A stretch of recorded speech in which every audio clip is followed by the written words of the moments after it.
and welcome. It's 8:15 a.m. in London. It's 9:15 a.m. in The Hague in the Netherlands, where in less than an hour, the International Criminal Court Appeals Chamber will issue a decision that will determine whether the 5-year process will be kept alive to hold accountable those responsible for the estimated 27,000 killed in Rodrigo Duterte's war on drugs and the unaccounted death toll of the alleged Davao death squad. Hello po mula sa Europe. Ako si Lian mula dito sa London. At ako naman po si Jairo, live from Manila, Philippines. It's around 3:18 p.m. here in Manila. At dito sa recap na to, makakasama natin later si Attorney Nery Colmenares, isa sa mga counsels ng mga drug war victims na umaasa dito sa ICC probe sa drug war killings under Duterte. So without further ado, nagkaroon tayo ng recap o ginaganap natin itong recap na to para pag-usapan gaano nga ba ka-relevant ang gagawing desisyon ng ICC doon sa drug war probe dito sa drug war killings sa ilalim ni Duterte. So Lian, gaano ba kahalaga itong decision sa appeal at ano ang importance nito overall sa probe? Jairo, this appeals decision is both big and small. Malaki siya kasi kapag grinant or inaprubahan ng appeals chamber ang apela ng Philippine government under President Ferdinand Marcos Jr., ay kailangan ng isarado ng prosecutor ang investigasyon. So kapag granted appeal, then the 5-year process has effectively ended. So tapos na yon para sa mga biktima at sa kanilang mga pamilya. But if the appeals chamber denies the appeal, then it will just preserve status quo. Ibig sabihin, makakapagpatuloy lang ang Office of the Prosecutor sa ilalim ni Prosecutor Karim Khan na mag-imbestiga na ginagawa naman na nila simula pa noong September 2020 at hindi sila natigil. Maalala natin, Jairo, the Marcos government asked for a suspension of the investigation but hindi sila napagbigyan. So nagpapatuloy ang investigation. Siguro yung exciting for the other spectators is magkakaroon ba ng arrest warrant. That we don't know. We really don't know. We are really uncertain. But if the appeal is denied, then theoretically, kapag nahanapan ng basehan ni Karim Khan, pwede siyang mag-request ng arrest warrant. But nothing is really certain at this point. Yeah. And speaking of, mahalaga din pag-usapan natin, syempre, yung reactions initially ng Philippine government, Lian. Kasi dito sa yung Philippine government, iba-iba yung kanilang mga sinasabi, especially under the Marcos administration. Tinanong natin, nakausap natin last week si Solicitor General Menardo Guevara, na dating DOJ Secretary ni President Duterte. Ang sabi niya ay hindi sila masyadong sanguine or hindi sila masyadong parang hopeful with the decision on the appeal. At in fact, si OSG Guevara ay wala ngayon dito sa bansa. So mamaya, ang harap para doon sa mga katanungan ng media ay si ASG Mark Perete. Punta naman tayo kay President Duterte, former President Rodrigo Duterte. Siya ngayon ay wala sa bansa at siya ay nasa China ngayon. Kahapon, dinalita ng Xinhua News Agency na kinausap niya at nakaharap niya si Chinese President Xi Jinping at nagkaroon siya ng official visit. Yung isa pang tao na isa sa mga pinapangalanan o napangalanan na initially doon sa initial probe ng ICC ay si Senator Bato de la Rosa, ang dating PNP chief sa ilalim nung sinumulan yung drug war. At kasalukuyan si de la Rosa ay wala rin dito sa capital ng Manila o wala sa capital ng bansa sa Maynila kundi nasa Davao in fact at umiikot siya sa Mindanao. Going back to you, Lian, bakit anong mangyayari pala dito? Kasi itong appeal na to, ito yung magdidictate ng fate nung decision, nung probe in general. So anong mangyayari kung dinena yung appeal ng government? Meron pa ba silang recourse? May option pa ba for them? Well, Jairo, sabi nga sa buong hudikatura, pwede kang mag-file ng kahit anong gusto mo. And in theory, the Philippine government can resort to a lot of remedies. We don't know. I mean, the Rome Statute is very young. I think even for the Philippine lawyers, they're finding more and more new things and discovering new things that they can avail of or exploit in the Rome Statute. So theoretically, each party will always have a resort. Pero like for now, if the appeal is denied, then that's it. The appeal is denied and Prosecutor Karim Khan can continue. If the appeal is granted, theoretically that's it. The Prosecutor Karim Khan can close the investigation. Pero sabi ko nga, like the Rome Statute is this, no, it's an entire animal altogether. so few has mastered the Rome Statute. Magbigay lang ako ng example, kunwari yung Colombia, inimbestigahan sila ng mahabang panahon, pero sa pagpalit ng kanilang gobyerno, nagkaroon ng kasunduan ang Office of the Prosecutor ng ICC at ang gobyerno ng Colombia na magtulungan na lang. So Colombia has actually established its own peace courts. So it's the perfect example to some of the feature of complementarity, and I would just like to explain that for a little bit. Ang ICC kasi, it works on a feature of complementarity. So para sa kanila, hanggat kaya ng bansa na imbestigahan or resolbahin ang sarili niyong problema, hindi kami makikialam, we will be hands off. But the minute that they see that you have no willingness or ability to investigate your own, then that's where they will step in. And so many times, both prosecutors, retired prosecutor Fatou Bensouda and current prosecutor Karim Khan, and also the pretrial chamber, so many times they have said, we don't see any signs of any willingness or ability to genuinely investigate in the domestic level of the Philippines. Pero we will see, and that I will ask the same thing to you, Jairo. What's the mood with the current Marcos government? The drug war review was something we didn't expect from the Duterte government. It was the baby of then Justice Secretary Menardo Guevara, and actually his ASG and his former USEC Mark Pereta. Project nila yan dati. How is it going under Secretary Remulla? Do you see any sign of willingness or ability for this drug war review to be genuine? Yeah. Ang difference between Remulla and Guevara is that si Remulla medyo attack mode yung kanyang pag-response doon sa ICC. In fact, ilang beses niyang sinasabi na hindi siya makikipag-cooperate. Kahapon sinabi niya hindi makikipag-cooperate if ever may warrant. In terms naman doon sa drug war review, hindi masyadong napapanggit in the last year that we've been covering Secretary Remulla. Hindi siya masyadong nagbibigay ng information about the drug war review of the DOJ. In terms naman ng Philippine National Police, hindi din sila ganun ka-open. In fact, the problem now with the Philippine National Police is that mas secretive sila compared with the former administration. Ngayon, dati, merong konting semblance pa ng accountability, kunwari, na naglalabas sila ng real numbers PH, pero ngayon wala nang ganun. And mahirap na silang ma-reach. They're not even replying to our queries. In fact, when we ask about the official number of drug war victims under the Marcos administration, parang 5 lang yung binigay nila, contrary to the monitoring of other groups like the DAHAS, the official count of the UP Third World Study. So in essence, itong Marcos administration, medyo hindi mahirap basahin yung kanyang atake o ang kanyang approach dito sa ICC kasi talagang kailangan niya pangalagaan syempre yung kanyang relasyon doon kay Duterte because siya ay considered pa rin na continuity president, pero at the same time ay kailangan niya rin kasing ipakita doon sa international community, especially sa European Union na nagbibigay ng GSP Plus at sa Amerika, sa US, na nagbibigay din ng ilang mga perks sa atin na may genuine care ang government ito, kunwari, allegedly, doon sa human rights situation sa ating bansa. So all in all, sinasabi rin ng critics na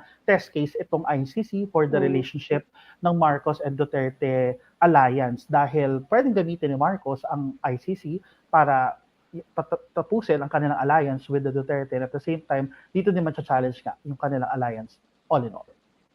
I think this is the perfect time to get in Attorney Nery Colmenares, the lawyer of Rise Up, which is a group of victims of President Rodrigo Duterte's war on drugs. Kasi gusto natin siyang tanungin because likely sila yung nabibigyan ng communication kung may nangyayari ba sa drug war review ng DOJ. Attorney Colmenares, if you're already in the... okay, there you go. Attorney Colmenares, can you describe, is there something happening with the DOJ drug war review? You can compare between the Duterte and Marcos governments. Well, as far as we know, wala eh. Usually, they speak sa media, but even in the media now, we seldom hear their reports. So, the position of the families and many other Filipinos is that there's really no willingness to investigate. The test of the willingness actually is whether or not there is a complaint filed against former President Duterte. And there is none. So that immediately puts into question their claim that the Philippines is able and willing to accord justice to the victims. So that's why the victims had to file before the ICC, precisely because the justice system here is not working. And especially at least on the AJK killings sa drug war. 2016 nangyari, and it's now 2023, Lian, no, Jairo. And the families are really very parang frustrated na talaga that the justice they're seeking for their children, for their son, their daughter, or their father, mother, is still not accessible to them. So yeah, that's why they're all pinning their hopes that the ICC will decide in favor of the victims of atrocious and heinous human rights violations in the country. Kanina, Attorney Neri, nabanggit ni Lian na ang inaabangan natin dito, yung major event, if ever, na-grant yung appeal. Na ibig sabihin nito ay hindi na magpapatuloy yung investigasyon at talagang yung mga drug war victims, yung kanilang inaasahan na ICC ay hindi na sila tutulungan. So if ever lang po in a theoretical situation na grinant ng ICC, yung appeal ng Philippine government, ano pa po ba yung maaaring choices or options for the drug war families para ma-avail yung justice na hiningi nila for how many years? Firstly, Jairo, the case is very strong against President Duterte and his subordinates in the PNP. Uh, it's really very strong. There are many witnesses and thousands were killed. And we are not expecting that it will be dismissed on the issue of, oh, the Philippines withdrew. I mean, that's really, you know, how can one person order the entire country to withdraw from a treaty that was approved and signed and supported by the entire country in the previous administrations? So yeah, we don't expect to lose. However, of course, as Lian said, the ICC is a different animal altogether, and we don't know how the court will decide. If the court will decide hypothetically that yes, well, there are extrajudicial killings, but we don't have jurisdiction using the arguments of the Philippine government, then una, it will be very sad for a whole lot of people. The families, especially, they've been yearning for justice for so long. And I've seen them cry, and I've seen them, we just received a text message kanina. No matter what the decision is, we will continue to fight for justice for my son because her son was killed during the EJK, and she says they say we can be happy now in the sense that it's been a long time, but she said every time I think about it, I still cry and so on. So really, that's the first thing we're going to kalamayin muna ang mga pamilya if that happens, that theoretical thing happens. Secondly, of course, we're going to talk about it among lawyers and clients, the families, and see what in the Rome Statute that we can still, use or employ to push this case forward. Yeah, but there's it's very difficult to gauge that now. And thirdly, definitely the protest against the killings will continue. No matter what the decision of the appeals chamber is today, we will continue to protest and demand justice for those killed during President Duterte's drug war, which, by the way, continues. The EJK continues until today.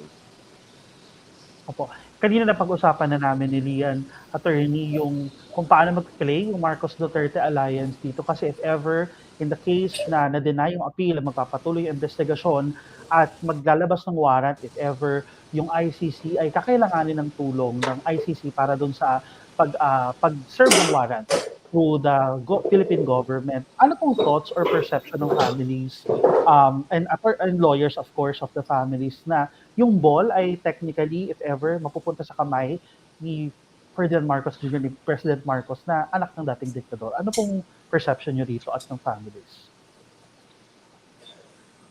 Well, of course, you're right there. It will be a test of the alliance of the Marcos Duterte groups. No, personally, President Marcos was not involved so far in during the drug wars of President Duterte. So technically, he doesn't need this. I mean, why will he take the political flack from this when it was him? It was somebody else who did it. Duterte did it. So, ba't ko problemahin to? Hindi ko problema to. In the same way that Leila de Lima's case is the same.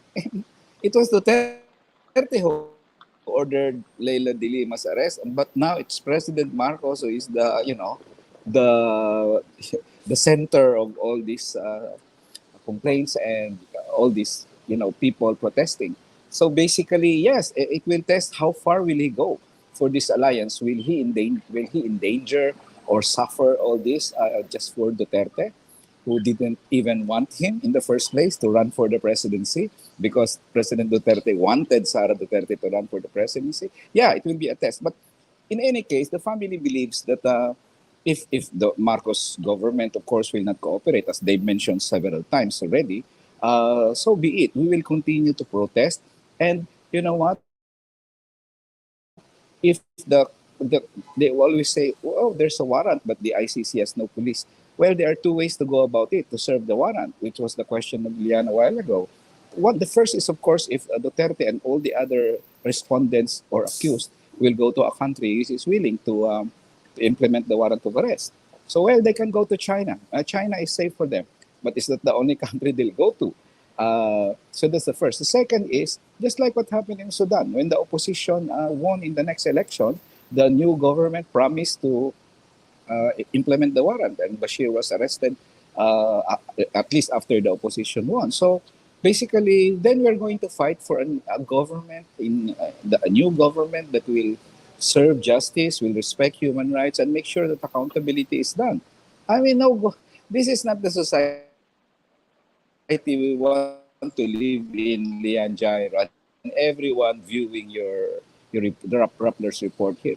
Is this a society we want? That's not the society we want. Whether you're pro Duterte or pro Marcos or pro family of the victims, this is not the kind of society we want, where a single person can order the killing of thousands and thousands of people. Parang, so ba't pa tayo nag-invento ng konstitusyon? Ba't pa tayo nagpapasa ng batas? Ba't pa tayo nagkakaroon ng korte? Baliwala pala yan sa ilalim ng isang diktador na who can always spell or order anybody to kill anybody with wantonly. There's even no logic in the killing sometimes. So I guess that's what we want, a new government that will really make sure that this kind of atrocious, horrible human rights violations will never happen again. So, do we have hope? Yes, we have hope. Whatever the decision of the ICC Appeals Chamber, we continue to hope and to continue to fight for justice, because that is what is right. That is what is needed, not only for the justice for the victims of extrajudicial killings, but also a kind of society that we want the next generation of Filipinos to live in. A society which does not trample on the right of others merely on the say-so of a president who doesn't brook dissent, a president who hates anybody who dislikes him or disagrees with him. Yeah, so I guess tuloy lang ang laban. The ICC is one forum, but the search for justice will continue. Attorney Colmenares, I wanted to jump off from your point in Sudan kanina. It's true. Omar al-Bashir was ousted because yung Sudan na mismo, the new government already wanted him out. But for many ICC arrest warrant on his head, pero hindi siya inaresto ng ICC. And of course, this criticism against the ICC, which has been existing for 25 years, doesn't go away. We have Vladimir Putin who will go to South Africa this August. At merong immunity na sinasabi na sa kanyang South African government. You have the United Kingdom na after 12 years of investigation, the ICC has to close the investigation because they said it's not in the interest of justice for us to investigate. They're saying there were signs that war crimes were committed in Iraq by the UK armed forces, but we don't want to investigate. So there's this criticism that the ICC is so weak. From your perspective, being a lawyer and I Well, think jumping. Lian, yes, Lian was lost, but I get the drift of her question.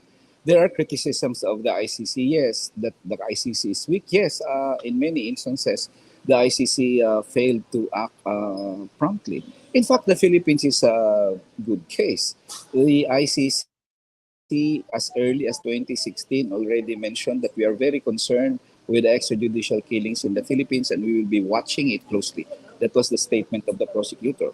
Then on 2018, the prosecutor said, February of 2018, the prosecutor said, we are now requesting for preliminary examination. In 2019, the Philippines effectively withdrew from the ICC, but still we're in the investigation stage. Yeah, I guess for victims, it's really taking too long. On the other hand, the ICC assures due process rights to anybody. That's why I cannot understand Duterte's parang I'd rather be charged here in the Philippines than in the ICC because the ICC, of course, has so many due process rights for the accused.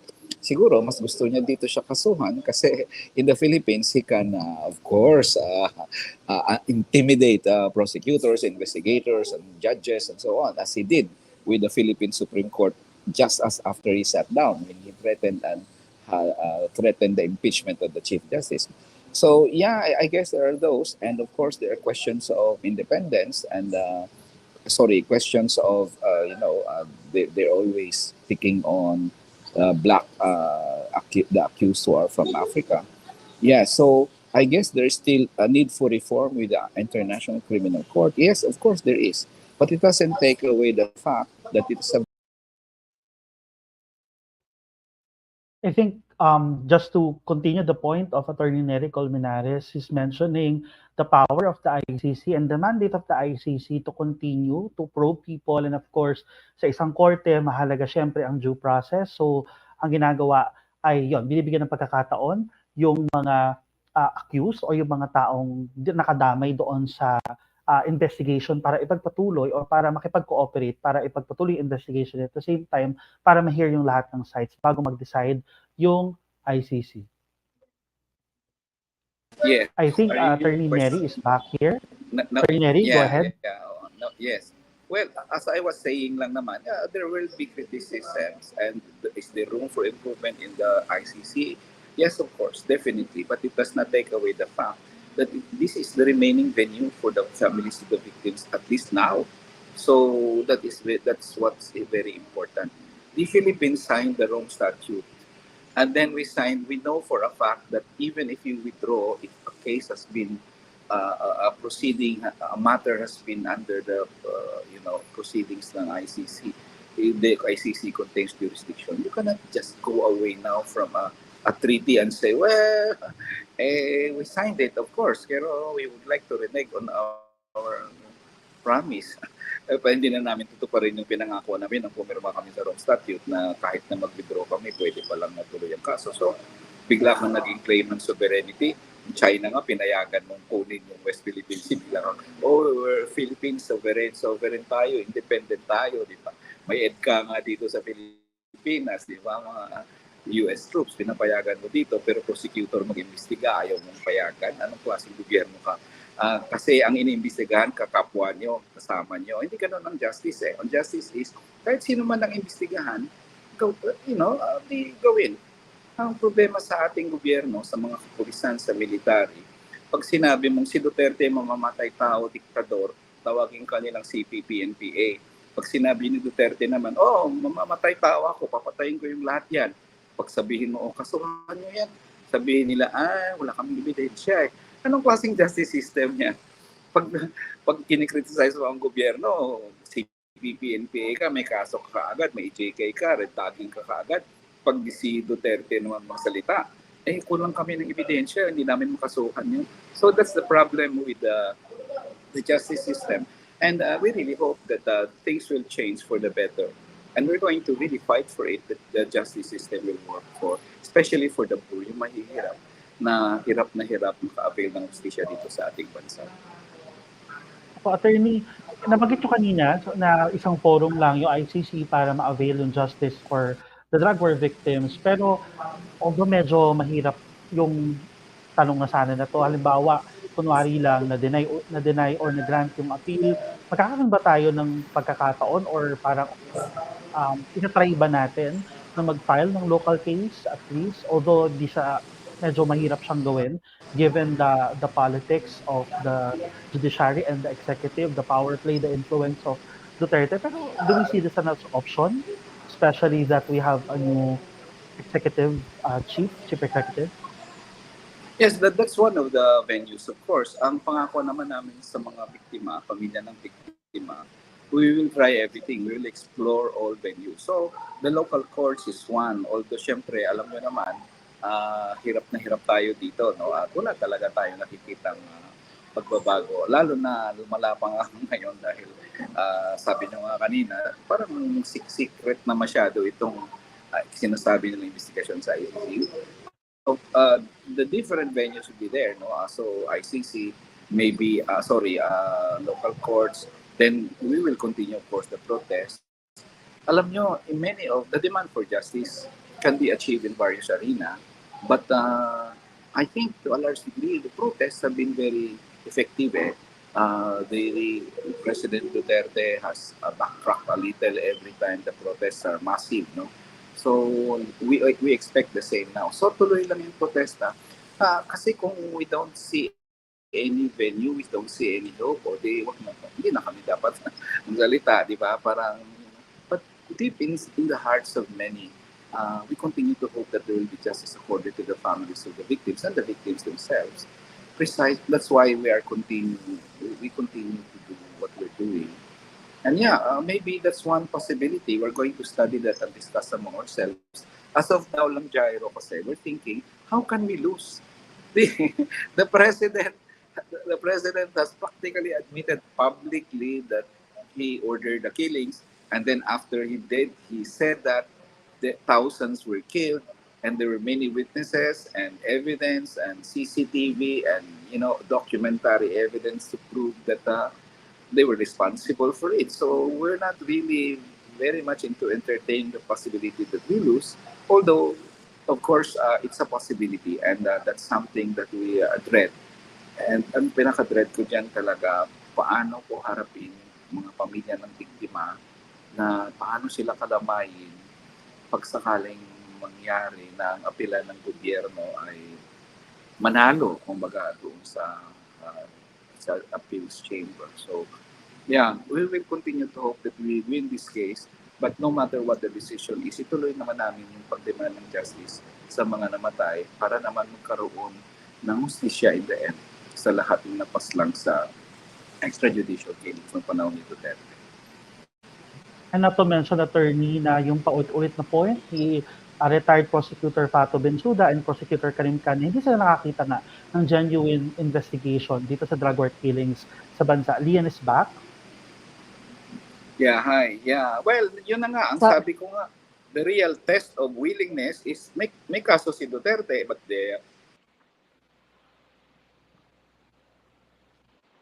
Lian? Si Attorney Colmenares bang nawala? Well, Jaira, and I think in 15 minutes, the appeals chamber will begin its hearing from the Hague in the Netherlands. And just a quick recap of what's going to happen in 15 minutes. Magko-convene ang appeals chamber na humahawak ng apela ng Philippine government. And we're expected that they're not going to read the entire decision. It's going to be a few pages long. We're gonna, yung tinatawag natin dispositive portion sa Philippine court decisions, they're gonna read that, but we are expecting that this chamber will read a few more. We are expected that we are gonna hear the judges say a few things about why they decided the way that they did, and we will probably hear their decision as to why, if in the event na i-deny nila yung apela ng Philippine government, we are expected to hear them say kung bakit naniniwala silang walang nakikitang signs as of now of the willingness and ability to genuinely investigate the Philippine killing. So that's what we are looking as we are waiting for. It's expected to last between 30 minutes to 1 hour. We've been told na ang a-attend ng hearing for the Philippine government is Philippine Ambassador to the Netherlands, Ambassador J. Eduardo Malaya, and the External Counsel of the Philippines, British barrister Sarah Bafadhel, and two of them, Solicitor General Menardo Guevara is in Washington, D.C. You mentioned kanina, but I'm sure all the Philippine lawyers, including the lawyers, the team of lawyers of President Rodrigo Duterte, is watching in 15 minutes. And I think it's now our time to wrap up so we can also begin to tune in to the hearing, Jairo. Yeah, we're going to cut this report. Thank you so much, Attorney Neri, for joining us this afternoon as we await the decision of the ICC. Maraming salamat po sa pagtutok. Muli ako po si Jairo Bulledo, live from Manila. Nakasama po natin si Lian from London and Attorney Colmenares from Quezon City. Thank you. Maraming salamat.